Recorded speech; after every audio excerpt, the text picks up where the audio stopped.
Hello and welcome to ECOTIMES.TV magazine podcast.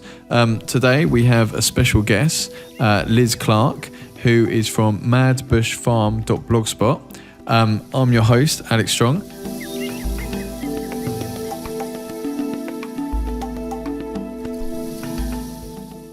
I just want to introduce Liz. Liz lives on a rural farm in New Zealand and is going to tell us about kind of living on a farm and raising cattle and different types of farm life from New Zealand. So please take it away, Liz. Yeah, hi Alex. I live in Northland New Zealand in a small rural community called Mangataroto. We've got about 12 acres here. It's what they term a lifestyle block. So basically it's not a full working farm. We've got 5 horses here and 2 Jersey cows, and a dog and 2 cats. So it's not a productive farm, but it does feed us. The cows do have calves every couple of years. Basically the calves themselves we don't keep. We actually put them down for meat. Put them into the freezer. Steaks. Yeah, they actually homegrown beef tastes quite nice. They certainly a lot better than the shop bought stuff. I can imagine. Yeah, so we've also got about on the farm. There's about 4 acres of native bush, which I'm just in the process of protecting. We're going to gradually reduce the animals down because the horses, we've got 5, which is a few too many. They're actually, 4 of them are actually miniature horses, so they're not very big. They're quite nice animals, but we actually inherit their rescues. So I certainly would warn people about miniature horses and who they buy from. Oh, really? Because are they Shetland ponies? No, they're actually proper horses. They've been bred down from American Shetlands. They're quite small, so they're not very big horses, about 33 inches. Okay, and that sounds tiny. They are tiny. They are tiny. They're beautiful. Right, and what were we talking about? Kind of like a dog size? Are they bigger than a dog? Well, if you put a Great Dane next to one, the Great Dane probably would be taller. Oh, really? Wow. Yes. So they're not very big, but they are rescues. They've all got quite a few, congenital problems because of inbreeding. No. Unfortunately, people breed these animals without caring about quality. They're looking at quantity and thinking how much money they can get for them. So that's a warning from me. If people are looking at these small animals, to be very careful who they buy from, and to get someone who's an equine expert basically to look at anything they're thinking about purchasing. Right. Too many of these animals end up going to slaughter, unfortunately, and it's sad. So, in terms of kind of food production, what kind of other stuff do you grow on your farm? Do you have like chickens or vegetables and stuff? I'm growing vegetables at the moment, but what I've had to do because I've been here 10 years, I've had to basically just create a small area. It's not large. The soil constitution is actually highly alkaline. Right. It has a pH of 8.6, which is quite not good for growing plants on. I wondered why my fruit trees their roots would go into the soil so far and then no way they wouldn't go any further, and they were actually dying. So I got a soil tester and checked it, and it was highly alkaline. So what we've done, we've just used the animals' dung. All the cow dung and horse dung, and put that around the base of the trees and into the soil, and also put in blood and bone, and that seems to have actually adjusted it. A bit of compost, lots of organic matter. Yeah, that's good. It is. It works well. I'd prefer that to trying to use any artificial fertilisers or anything like that, because it's of no benefit to the soil. No, And the microbes work better if you're using organic matter. right. So we're finally getting something productive Yeah. out of really bad soil. That sounds great. Do you use kind of polytunnels over there? To kind of We do have them here. I don't, but I've got a shed that I can actually just stand things in and grow them with plenty of light, and then I just gradually harden them off out into the carport area. Oh, okay, cool. So they're still sheltered. Yeah. Yeah. So you kind of want to be like totally self-sufficient? Is that a kind of goal of you and your kind of small farm? Which to me, 12 acres is massive and it sounds great, Liz. I'm not going to lie. I'm kind of that's about the size I would like as well. I think that's a good kind of size. Yeah, it's a lot of work, because we've, in New Zealand, we've got a lot of introduced pests, quite a few, plus introduced, plants like the lovely blackberry. Which is, beautiful berries to pick in summer and that, but it is so rampant. It is actually, I've got a paddock right now that's been taken over by it. So I've resorted to loppers and just dabbing all these stumps with Roundup, because it's, I know it's ECOTIMES.TV, but because it's, unfortunately, sometimes you have to do that, but I'm making sure that it's actually, I just use an old syringe and just put it on the stumps only. Yeah. Because I prefer not for it to go everywhere. So that's a problem I face is we've got the blackberry. We also put up with California thistles. They're another one. I actually dig those out with a little grubber and get rid of those that way. And basically all I do is I use them as fertiliser. I put them into a barrel and drown them. And it makes great fertiliser for the soil. Well, fertiliser is key, isn't it? It is, yeah. So the more natural we can go, the better. We have the Australian brush-tailed possum. They are a very serious pest in this country. We've got a population of 71 million. Wow. That's a lot. They were introduced into New Zealand during the 1850s, by colonists as an alternative. They wanted them for fur. Unfortunately, New Zealand isn't dry like Australia, so they increased very rapidly. So I've got an ongoing issue here of possums destroying all the trees. They'll actually take in one night fruit off a whole tree. The entire tree will be stripped. People think they're cute and furry, but when you have an ongoing battle with them, I actually trap them with a device called a Tim's trap. What's that? Basically what it is a plastic box with a spring trap inside it. You bait it with a carrot or apple with cinnamon on it, and it's an instant kill trap. Basically the animal goes in there to take the food with its head, and that's it. The animal's neck's broken. It's an instant kill. Yeah, that's pretty mad. Yeah. Yeah, it's because the only other alternative is a leg hold trap, but which is not a gin trap, but not a gin trap. It's they've got very strict laws here regarding traps. They're not allowed to have those teeth on them, so basically it holds the animal, but then you still got to put it down, which is not nice to do. Most people use a 22 and just shoot them. So it's... Did you say a 22? A 22, yep. Yeah. Yeah, it's not nice. I do not have a gun here. Are you allowed kind of hunting rifles and stuff like that in I'm sure you are in New Zealand. Yes, yeah. You've got to have an arms license, of course, like you would in the UK. It's very much the same. Guns have got to be registered. I don't actually have a gun, so I do know how to use one, but I don't have one. Yeah. That's great.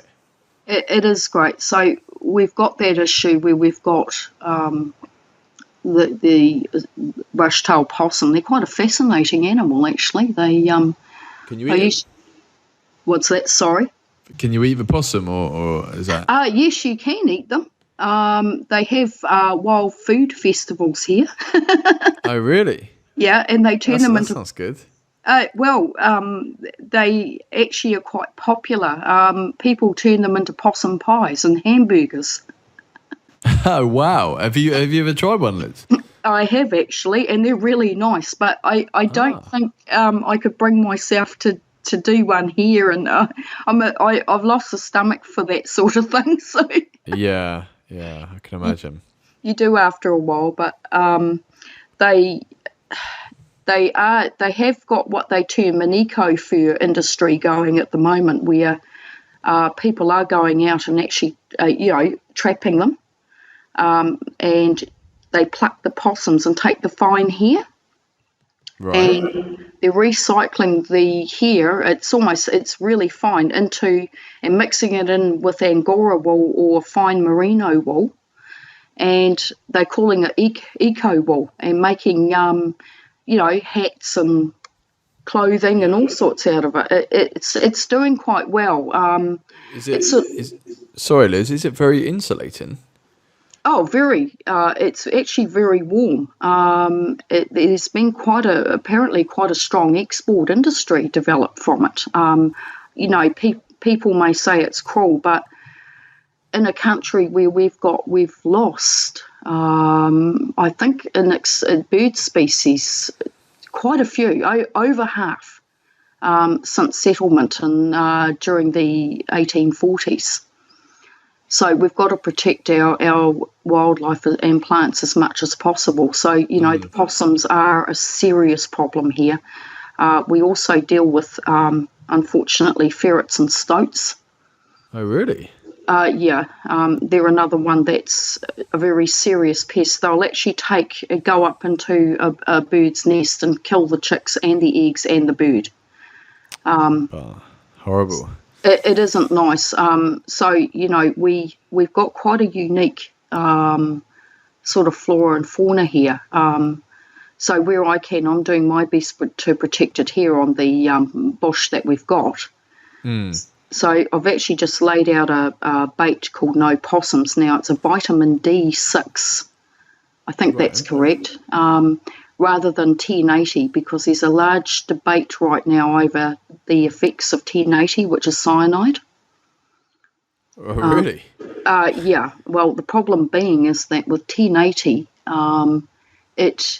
because it's cyanide, basically when after the possum dies, you'll get an after effect where you'll get hawks coming in to scavenge the bodies, and it kills the hawks. Which is unfortunate. So it's you're damned if you do and you're damned if you don't. Because the area I live in is actually sort of, it used to be covered in native forest. It all got milled, unfortunately. Large kauri trees and things like that. So yeah. That's crazy. So what kind of advice can you give to people that are considering one, to move into New Zealand, because I hear it's a lovely place to live, and two, in terms of anyone that wants to own a farm, whether it's in New Zealand or anywhere else, things to be aware of that you probably won't be aware of until you've actually bought the place. Okay, well, I actually grew up in Auckland City, but I had a grandfather who was a dairy farmer, so I had that fortunate thing that I sort of was aware that if you're going to buy a farm, there's going to be things that come with it, the good points and the bad points. if you're coming to New Zealand, basically, if you're planning to say move from the UK to New Zealand, you have to basically have a job to go to. Yeah. Or, so there are certainly farming jobs out there here in New Zealand. Dairy NZ and places, organisations like that do advertise them online. Basically, you have to apply for a work permit, work visa. Yep. That's for 6 months, and your employer has to guarantee that you'll have ongoing employment. So that's from that side. The thing is with land, when you're going to buy land, you'll look at this great empty space and think how wonderful it is, but there's a number of considerations when you're buying a farm, and because I'm only going from my own perspective, because if you're going to buy a dairy farm, you're going to be looking at all your production levels, how many thousand kilos milk solids you're going to get from that. Right. And it costs a lot of money. Dairy folk, I live next door to a dairy farm that's actually running 750 cows. That's how many of them shed. They've got a $3 million rotary shed, and the animals are divided into 3 herds of 250. So you'll see 3 herds coming in all at once. It's quite an amazing sight. But I can imagine, yeah. It is the inputs.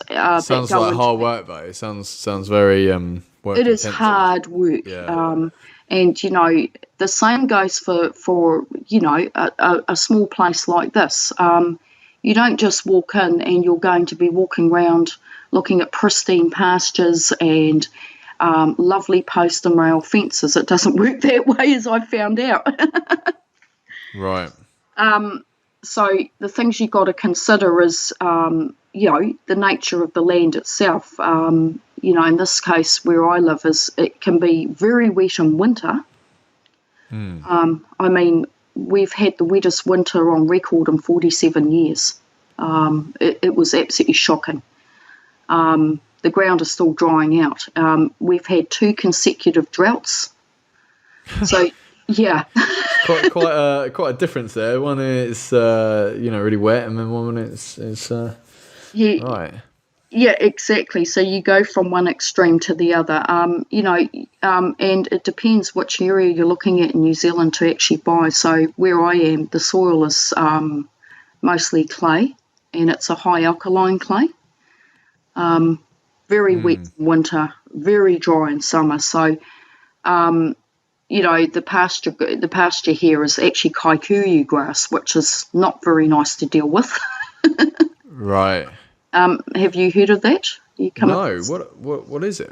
Okay, basically it's a grass it's a drought resistant grass that was introduced from Africa quite a few years back. I think way back, probably during the late 19th century, as an alternative to, for they were having problems with drought in Northland, so they started to import this kaikuyu grass. Unfortunately, while it's great for drought resistance, it's also rampant. It's technically a pest now, but most of Northland is actually pastures have got kaikuyu in them somewhere. Most of my place is kaikuyu, so it's great for summer, but in winter we get frost. That's it. It just falls over. Right.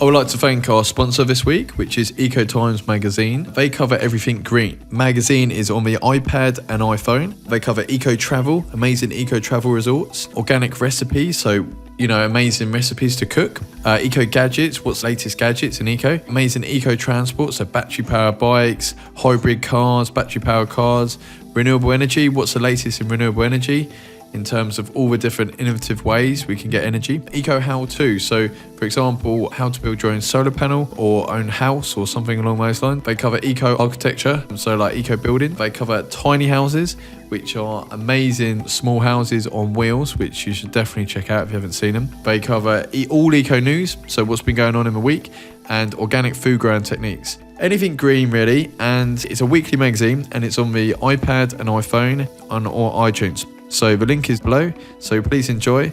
And now we get back to the show. Thank you very much.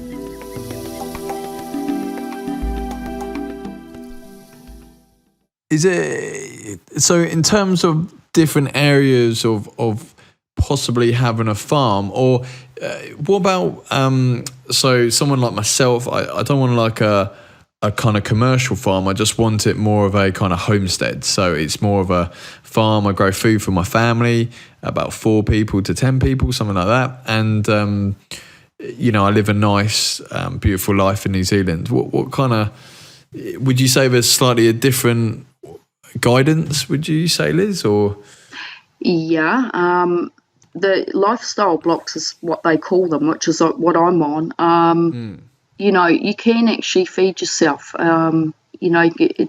Basically you look at things like, if you say you had 5 acres, you would want the probably the best thing to do, you'd have your garden area that you'd be growing, do your vegetables and things like that. You go according to seasons like you would in the UK. I've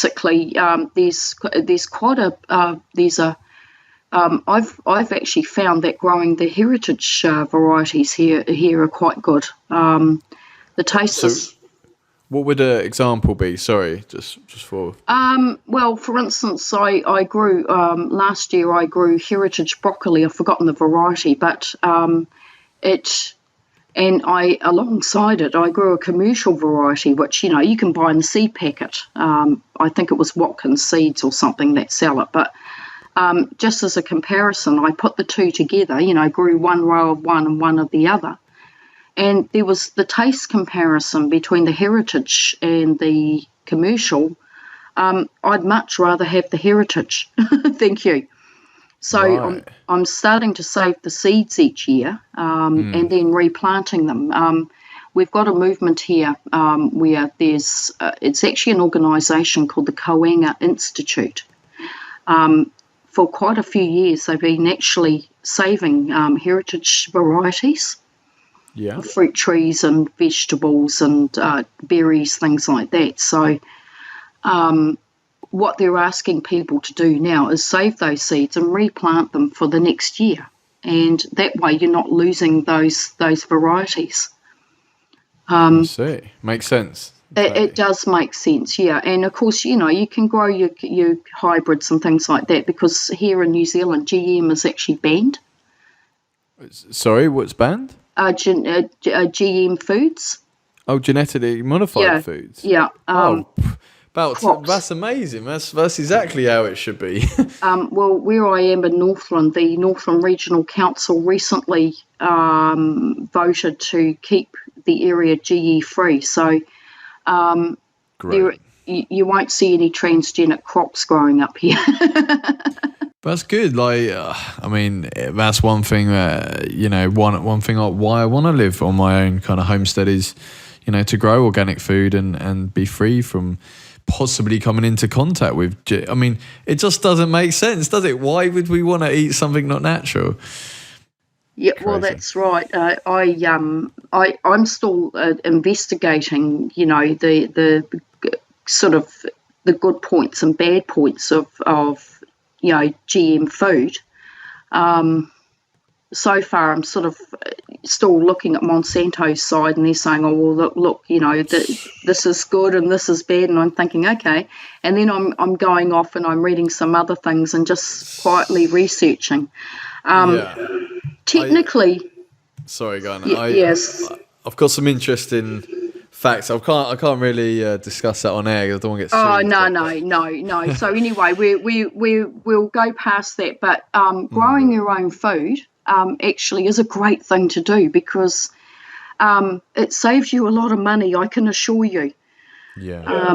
What I do is I grow a lot of butter beans and things like that, and then freeze them in the big freezer, which is really great. And you can do your pumpkins and things like that, and then store them for winter, and you've got pumpkin soup. And I've actually managed to grow potatoes year round, which is great. Sounds good. Yeah. So there's a lot of advantages, and it's same as like if you're interested in, I don't know, your own wool. You can keep a small flock of sheep Yep. and just get them shorn, and if people are into, doing their own spinning and things like that, they can actually produce their own wool. Of course, the sheep can give you meat as well. Yeah, can't be a bit of lamb. Oh, I love my lamb. Yeah, I don't actually have sheep here because our fencing isn't adequate. Right. You've got to have good fencing. That's one of the strong points I'll say about when you're looking at a farm. Yeah. You must have good fencing. That's essential. I'm in a constant battle here because, I've got to check the electric fences all the time because we'll get high winds, and then next thing I know, a tree's dropped on the fence and it shorts the fence. So you've got to look at quite a few things. If you're doing a lifestyle, which is what we're talking about here. If you've got 5 acres of land, well, you're not going to put 10 cows on it. You would, your best option, if you want a house cow, then basically you would have 1 to 2 cows. You would have the cow that's, that you put in calf, either by AI or, run with a bull for 10 weeks. Yep. And then she calves because they take 9 months of pregnancy. So once she's calved, you can leave the calf on the cow, milk her once a day, and you're getting your milk. You can make butter at home from that, or even your own cheese. We've got a guy locally here that actually does cheese making courses. So I'm going to sign up for one shortly because I'd like to know how to make cheese. That'll be quite good. Yeah. So you've got a lot of advantages. You can be self-sufficient. The other thing is, are you going to, with your animals, you look at the stocking rates, you look at your pasture. Are you going to have dairy grass or, lovely, people think of it as lovely, lush dairy grass, which may not be the case. You can end up with poor pasture. So the thing is, you can change that by undersowing or, the predominant pasture for dairy here and other sort of for beef and things is clover and ryegrass. Yep. But then you've also got to consider that cattle can get ryegrass staggers. So it's you've got a lot of things that come up with a farm, like animal health. You've got to make sure that your animals are drenched on a regular basis. Yeah. The horses, they've got to be weaned every 6 weeks. But see, they're non-productive. They're just pets. The cows very much are my pets too, but they also give me calves every couple of years. I don't put them in calf every year because, it puts quite a strain on the animals. But you can actually, the alternative, you can actually just buy what they term weaners, basically calves that have been weaned at, say, between 3 to 6 months old, and raise them for beef and then kill them at 18 months. You just get I don't know what it's like in the UK for regulations for home slaughter, but I think they have professionals that come in and do it, or you take it to an abattoir and they do it there. Okay. Yeah, I think so. Yeah. Well, we've got similar rules. Basically, the animal can be destroyed on the property, put down on the property, but then it's got to be removed and taken to a proper licensed processing place. And we've got a guy locally that does that. He will come and put the animal down and then take it away. So you're not having to deal with all the not so nice part of it. Yeah. But, you can keep things like pigs. Have you heard of a breed called Tamworth? It's a heritage breed, UK breed. Yeah. Okay, well, we've got them here in New Zealand. I haven't got any here, but friends of mine each year get Tamworth pigs, and you can put them in the paddock. So you don't have to lock them up in a shed. They're actually out in the paddock. They grow very quickly, and they make really nice eating. So you can look at heritage breeds too, because they're fantastic on a small block. Yeah, makes sense. So I don't know if I'm helping here at all, but No, it's very interesting, and I think it's been very helpful in terms of, you know, giving people who haven't got a farm a bit of understanding. You know, there's actually, you've got to do a hell of a lot for these animals. yes, you do. You know, and there's, I could imagine there's lots of costs, you know, deworming Yes. like horses and Yes. kind of animal feed. I could imagine it's, so to kind of conclude everything, if you were recommending to someone to build, say, a small holding, you know, but with not too much outlay, but can produce a lot of food, what would you recommend? Would you recommend 2 cows, lots of vegetables? What would you recommend? I would actually look at, you wouldn't want lots of cows. You would probably, what you would do is say have 2 cattle on your property, you know, say 2 heifers or weaners for meat. The rest you'd be doing vegetables. Do vegetables, lots of them, and fruit. Yeah. Basic, sense. yeah. So basically, just you'd have 1 or 2 animals for meat Yep. and milk, and you know, possibly wool, and you would have a large vegetable garden and a good size orchard. Recommend it. Right. And in terms of, we haven't mentioned chickens. Do you have chickens? What are your thoughts on? I used to have chickens. Unfortunately, our dog killed them. Oh no. Yes, well, yeah, he wasn't popular, but the kids, you know, they were great because, you know, a lot of people say lock them up all the time. Well, what we would do is lock them up until midday and then let them out. And they were great because they would eat all our scraps and things like that, and also keep the bugs down. So what we'd do is we'd pen them off in a small area during the day. And, Yep. you know, especially when I wanted a new vegetable garden, I'd put them in, dig an area over and then put the chickens in there for a few days and let them eat all the pests. It's brilliant. They are great for that. And you get the eggs are much nicer than the commercially laid ones. Oh yeah. Have you tried goose eggs? Yes, I have. They're nice. Yeah, and they're massive, aren't they? Oh, they're huge. And duck eggs too. I used to have a pet duck. Eggs, yeah. She was lovely, a big American laying duck. She was huge. But the only problem was she'd keep me awake at 3 o'clock in the morning. She'd quack. Oh no, are they all like that, or? Oh, I don't think they're all like that. Just her. Yeah. She would quack at 3 o'clock every morning, and the neighbours would complain. So now, Did you eat her? no. I actually, what I did is I found a lovely farm sanctuary for her and sent her there because I'm a bit of a softie. When I was younger, I didn't think twice about killing chickens or that, but I'm a lot older now and I don't, I've lost the stomach for that sort of thing, so I quietly give them away. Or Yeah. but sorry. No, that's great. That's great. Don't keep roosters. Whatever you do, do not keep roosters. Don't believe the myth that having a rooster with hens makes them lay more eggs. That's a complete myth. Do not believe it. do not go there unless you want little chicks. That's a different matter. Right. Okay.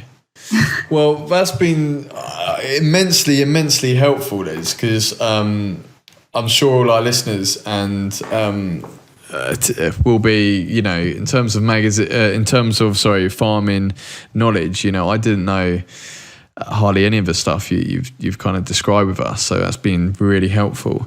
I just want to say thank you very much for coming on the show, Liz. Oh, thank you. And definitely we'll stay in touch and hopefully have you back on the show and you can kind of, you know, give us some more farming tips. Oh, thanks, Alex. Awesome. Speak to you soon. Take care. Thank you very much for enjoying our Eco Times magazine podcast. We'd like to tell you all the platforms we're on. So we're on SoundCloud, We're on Stitcher, which is for Android. If you've got Android phone, you can download a Stitcher, which is a podcast app, and get the Eco Times podcast on there. We're on iTunes, so you can get it on your iPhone and iPad and all your Apple devices. And we're on TuneIn as well. And we're on YouTube. So please subscribe to whichever platform works best for you. And thank you very much for listening. We want to say a big thank you very much to Eco Times magazine for sponsoring the podcast. They are a weekly magazine, cover everything green. So if you're interested in growing your own food, renewable energy, amazing eco resorts, eco gadgets, basically anything green, how to build your own home, tiny houses, eco transport, organic food, anything green really. Big thank you to them. And please check them out. The links be below, and it's on the Apple newsstand, so you'll be able to get it on your iPad and iPhone. Thank you and have a great day.